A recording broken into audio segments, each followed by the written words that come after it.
In May 2007, in Israel, there was this guy named Moshe Chai Yisraeli, and he was driving in his motorcycle, and he gets knocked off of his bike, and he gets really badly hurt, and traffic continues going. Traffic continues going and going and going, and until about a minute and a half passes, till someone stops and says, "Are you okay?" And he discovers that he passed away already.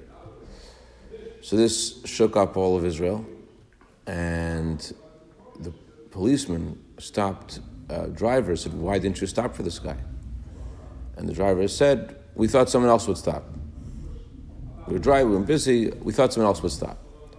Which brings us to a question: how do you know when it's your role to do something, or when it's someone else's role to do something? You know, someone else could always do what you're doing, seemingly. So how do you know when it's your thing or it's someone else's? How can you tell? So I want to analyze this from this week's Torah portion.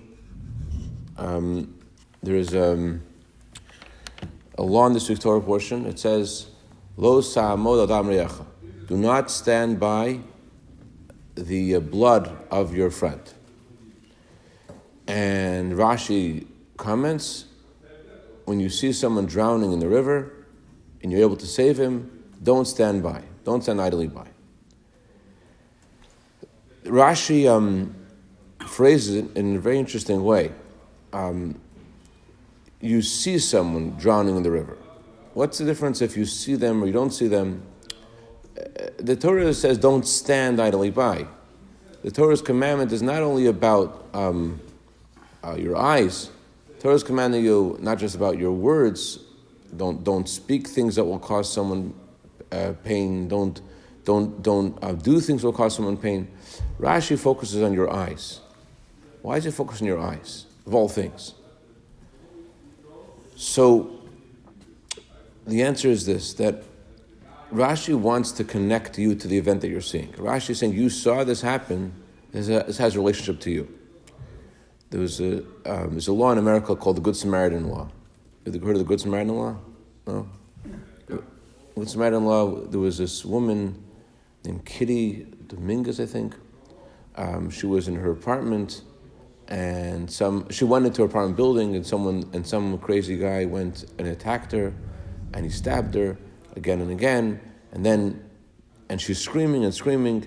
He leaves, and he comes back a half hour later, and she finds she's still alone, and he finishes and he kills her, and this is an apartment building. Then there's hundreds of people that are hearing this and know about this, and no one makes a move, and the reason no one makes a move again is who says it's my thing to do. But more importantly, in American law, they made a law because of this. The law is the Good Samaritan Law. What's a Good Samaritan Law, Dr. Bressman? How's it work? You have indemnity for anybody you try to help. Oh, if you're trying to help someone, you can't get in trouble. Fine. American law doesn't say that you're obligated to save anybody, because American law doesn't place a kind of responsibility on your shoulders. That's not how American law is built. American law doesn't put responsibility on you to help others. American law just is there to protect your rights. That's what American law is based on. So therefore, In other words, if somebody's drowning and you go to help him and you aren't able to help him, they can't sue you. They can't sue you, right. They can't obligate you to go help him, but American law can protect you that it wasn't your fault the guy drowned if you tried to help him. You can't get in trouble for trying to help someone, but you can't get in trouble for not trying to help them either. If you don't try to help them, you're not responsible, because American law is about your rights, your privileges. It's about protecting your rights. So you have the right to help them. That's what the law does. The law doesn't say you have to help them, because that's how the law is built. But the Torah's law is built differently. The Torah's law is built with you being an active part of society and having a responsibility to your surroundings. Let's say it this way. we find in the Torah the laws of inheritance. Laws of inheritance, inheritance of Israel. The Torah talks about inheriting Israel. The Torah says that Israel should be divided with a lottery.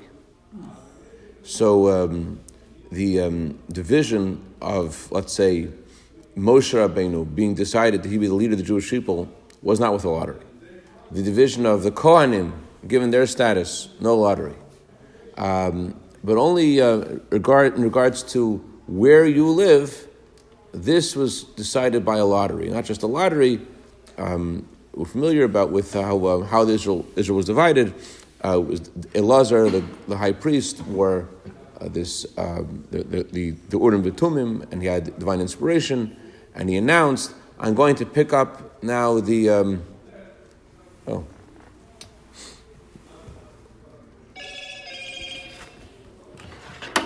Can you hear me now, Roberto? Is that better? Roberto, can you hear me? Yes, I can. Okay, great. Sorry about that. All these machines aren't the best thing to use. Okay, L'chaim. So when he announces he says there were 12 pieces of paper, and they put 12 pieces of paper in one hat, 12 pieces of paper in another hat, and each piece of paper it said another area of the land of Israel in one hat, and the other hat it had the names of every one of the tribes. And Elazar, the high priest, announced, if I pick up area C, I'm going to pick up the tribe of Yehuda. And that's what happened. He picked up area C, and then all of a sudden he picked up from the other hat the tribe of Yehuda. And then another miracle happened, which was that the paper itself spoke and said, I am the paper of the tribe of Yehuda, and I have area C. So this extraordinary miracle of the division of the land of Israel was only with the land of Israel, not with anything else. So the question is, why is it that Hashem had Israel divided by a lottery, and other things weren't divided that way? Moshe wasn't given his status that way. When people tried to usurp the right of the Kohanim, they were swallowed in the ground. But here, Hashem protected the rights, right? Some people tried to usurp the authority of Moshe Rabbeinu with swallowed in the ground, like a story of Korach. But here, the division of the land of Israel is with a lottery. What does this mean? There's a halach about tzedakah. Who has preference when you give out tzedakah? Who's supposed to get tzedakah first? Yes, Avram? I'm in stuck because you have to fix stuff. Yes, you have to get tzedakah first to your parents. Your father and mother go first. After your father and mother go your siblings, your family, then your neighbors, your city, then people shall live farther from you. You have an obligation first to your family. Why does the obligation to your family go first? So you would think you give tzedakah, you right to give tzedakah anyone you want to. So Torah says no, you have an obligation to your family first. Why? Hashem, before you were born, announced who is your wife, which city you're going to live in, and what your profession is going to be. It's announced 4 days before you're not born, before you're conceived. Hashem wants us to know that where we live, you think like where you live is not so important. Where you live is decided by destiny, by a lottery. By a lottery means that it's your destiny. It was not something which is you think it's. I liked Los Angeles. I decided Los Angeles was good for me. Hashem is telling you where you live is your mission in life. You decide to marry this person. It wasn't just you deciding. You were involved but Hashem orchestrated events that you're here. That's why always you see a theme in the Rebbe's letters. People always are guided to find where to make it work where they live. Generally, there are exceptions, but generally the Rebbe says to try to make it work where you live. Divine providence, you're here. There's a mission for you here, and that's why you have to give tzedakah to your family first. Hashem, you weren't just hatched out of an egg. You were born in a family with circumstances that were ordained by Hashem, and therefore your obligation first is to the ones that Hashem put in your life first. You have obligation to them first. It's not the fault of someone else. They didn't have a rich uncle. But if you have a rich uncle, okay, let's not talk about your rich uncle. Let's talk about your rich nephew. I mean, you being the rich uncle, and you have a nephew who needs your help.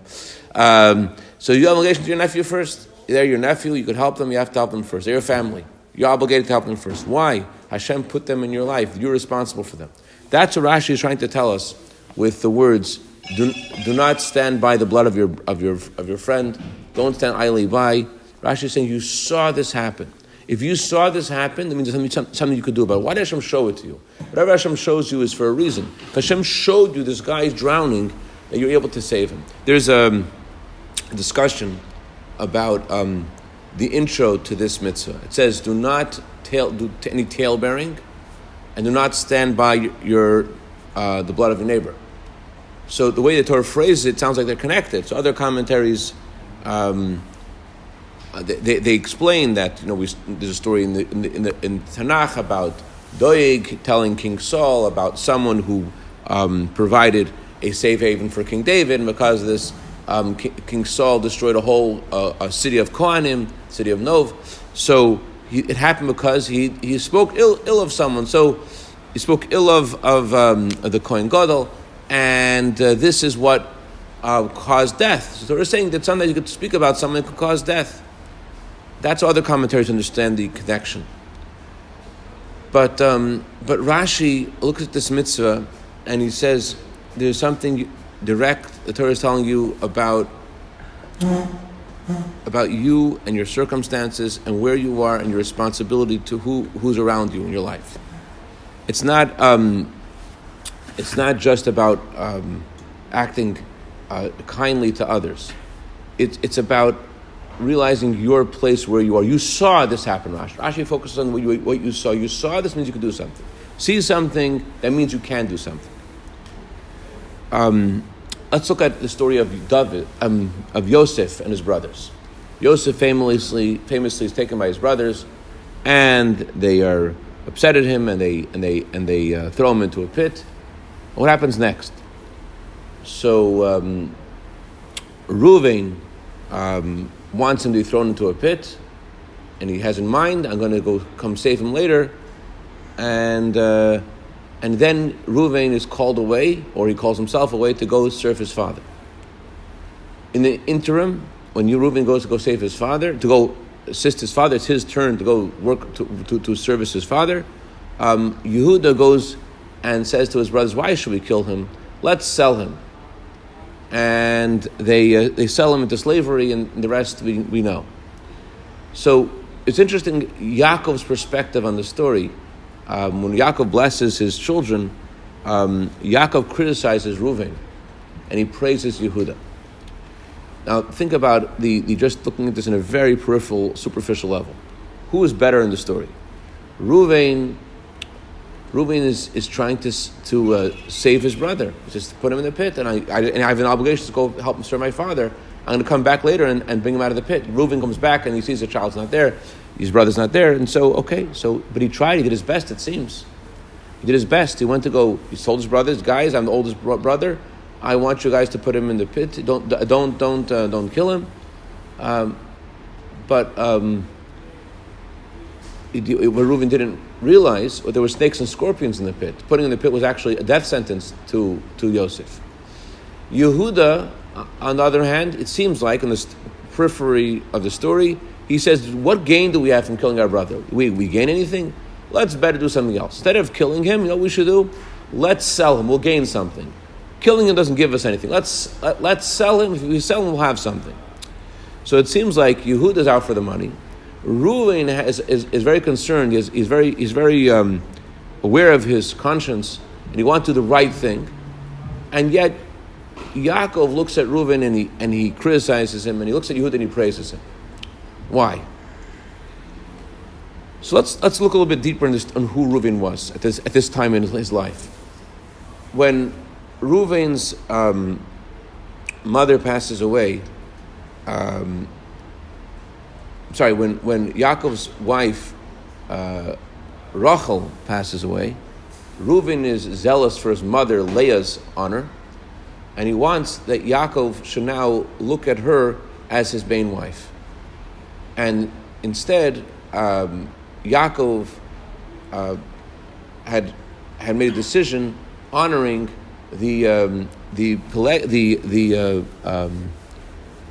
concubine, and I don't know if that's the right English word, of the maidservant of Rachel, of his beloved wife Rachel, that she would now have preference of his 4 wives.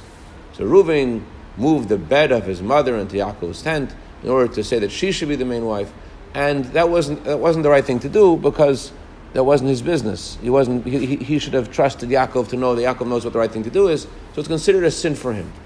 And Reuven does teshuvah. Reuven is very remorse, and Reuven regrets this. And Reuven spends the rest of his life praying to Hashem and asking Hashem to forgive him for this sin. So when Reuven is looking at his brother being sold, what is he seeing? He's seeing, oh no, I'm going to be guilty again. My father's going to come over to me. My father's going to say to me, why'd you do this? Again, you messed up. Again, you were the oldest brother. Again, you made a mistake. Reuven is looking at this as something that would incriminate him, would make him look. So Reuven is concerned about his responsibility for what's going on. And therefore, what does Reuven do? Reuven does the bare minimum that's needed to save his brother, because his focus is on himself. The Torah says that if Reuven would know that God writes in the Torah that Reuven tried to save his brother, Reuven would have put him on his shoulders and brought him home. Reuven didn't realize. Sorry? The brothers were already set to kill him, so it was kind of like a negotiation. It was a negotiation. But, I don't know if it's necessarily his fault. If he would have done the complete opposite, they could have taken him there. Possibly they would have. That's what was going on in Reuven's mind. I can't do more. But the Rebbe analyzes, why does he think he can't do more? In other words, the Gemara says, the Medrash says, if Reuven would know that the Torah writes about him, then Reuven would put his brother on his shoulders. If Reuven would feel, I'm the guy, divine providence put me here, I could save him, then Reuven would have done a lot more. He would have felt confidence, I can do more. It's because Reuven looked at himself only in this scenario as not a central character in the story. That's why he did only what he did. Had he understood that Hashem placed him where he was for this mission, he would have put him on his shoulders, he would have brought him home. Instead, Reuven was looking at more as far as his responsibility, his conscience. Am I incriminated? Is it my fault? And therefore, when he came I have a responsibility to go work for my father. It's all about him. He didn't realize, hey, dude, your brother's life is in danger right now. Forget about your tour of duty for your dad. That's not important right now. Your brother's life is in danger. You're the guy. You could save him. It didn't go into his mind. Yehuda, on the other hand, consistently shows leadership. Consistently shows that he appreciates his role as the one who could accomplish something. When we read in the story about how Tamar is going to be killed, Yehuda stands up. Yehuda saves her. Yehuda saves Yosef. Yehuda says, I'm the guy who can make the decision. So this is why Yehuda is praised and Reuven isn't. Because Hashem puts us in the world for a mission. We have to realize where we are, even simple things like where we decide to live, it's part of the mission of where Hashem has placed us. And therefore we can't just say someone else will do it. If something that you saw, something that you're aware of, it has relevance to you. It has relevance to you. Now, Leon's holding this question back, but the question is, Rabbi, there are things I've tried to do, I take responsibility for, and you know what? It didn't work out. It didn't work out. There are things I tried to do, I rolled up my sleeves, and I got hurt, and it all, and it didn't come out like a peanut butter and jelly sandwich. It wasn't all perfect. It wasn't all good just because I rolled up my sleeves, and that's true. The question is, how do you know when you're meant to stop? You tried, you took a responsibility, and now it's Hashem is saying to you, okay, move on to something else. How do you know? So there is a discussion in the Gemara about divorce, which is very relevant to this discussion because marriage is also about, as we said, before you're born, Hashem announces who you're supposed to marry. So it's very connected to your destiny in the world. So there's a discussion about how do you know when it's time to marry someone, when time to end the marriage. The Gemara says that an altar cries when a man and a woman get divorced. So how do you know when it's time? So there's a three-way argument. One opinion is, you found someone you like better, go ahead. Go ahead, get divorced. Another opinion is that no, you have to stay married. You can't get married, get divorced just because you found someone you like better, unless if she is ruining your dinner, then you should deliberately trying to ruin your dinner, then and deliberately feeding you in a way that's annoying to you. Then time to move on. But there is another opinion, which is that unless you find that there is some kind of unfaithfulness, and she's with someone else, then you have to stay there. That's the Gemara discusses different opinions about this. So this discussion in regards to marriage and divorce is beyond the purview of the class today. But let's talk about this discussion in regards to your soul's mission. There is a way of looking at life and say, okay, I tried this mitzvah, let me try another mitzvah that I like better. But that approach is ignoring the divine providence where Hashem has placed you in the shoes that He's placed you in. Another way of looking at it is, well, I'm having difficulty where I am. It's not so easy for me. There's the food is being burnt on purpose, meaning that there's some kind of real frustration I have in what I'm doing. It's not so easy. It's bothering me. So according to the first opinion, yeah, you could do that. You're allowed to, if it's bothering you, it's hurting you, it's not so much fun. So then you could leave, and no one could blame you. However,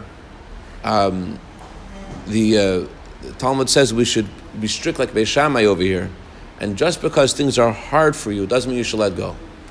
Unless matzah ba'ervas davar, unless you find that it's spiritually untenable where you are, unless you find that this thing it's not just difficult for you, but it's completely derailing you spiritually, like in the story, in the analogy of the marriage and divorce, where the wife is unfaithful. Unless there's actually something that's derailing you, you have to stay. You stick to your guns. You have to stay on your mission. There may be some burnt dinners. There may be some situations where things aren't so easy, but you still have to hold on. Unless it's derailing you spiritually, the mission Hashem has placed you in, hold on. So I'm going to conclude with one story.